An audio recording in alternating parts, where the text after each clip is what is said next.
Aplikacioni që unë përdor për editim, pjesa 1. Ky i pari quhet Vmake dhe pastron çdo foto që ti ke. Pra më qartë rrit rezolucionin. Ky këtu quhet VN dhe është pak a shumë versioni i CapCut-it por falas. Ky quhet Edit dhe është preferuari im. Jo vetëm për fatin që bën AutoCAD, por ka dhe opsione për ta klikuar këtë këtu ose këtë këtu. Madje edhe pasi editon videon nuk ka nevojë ta ruash në telefon, sepse është një aplikacion i krijuar nga Meta dhe direkt nga aplikacioni ti hedh videon në Instagram. Ky këtu quhet Anirazer dhe unë këtë e përdor për të fshirë objekte nga foto, por sidomos video. Të gjithë e njihni këtë këtu që është një shoti, besoj që e njihni të gjithë.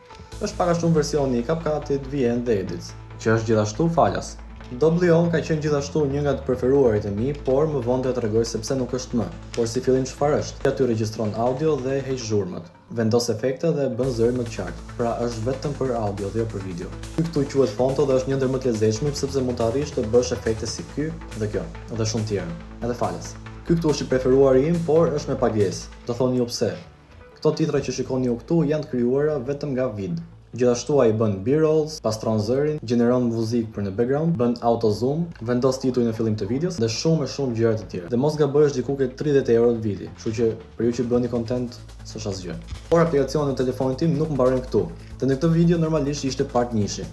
Pjesën e dytë do ta hedh nesër në videon e radhës. Dhe nëse nuk më ndjek, ka shumë mundësi që mos më shohësh më kurrë. Nëse po, do mësojmë së bashku se si të rrisësh biznesin tënd online. Kështu që follow tani AM Manager ose kliko këtë këtu.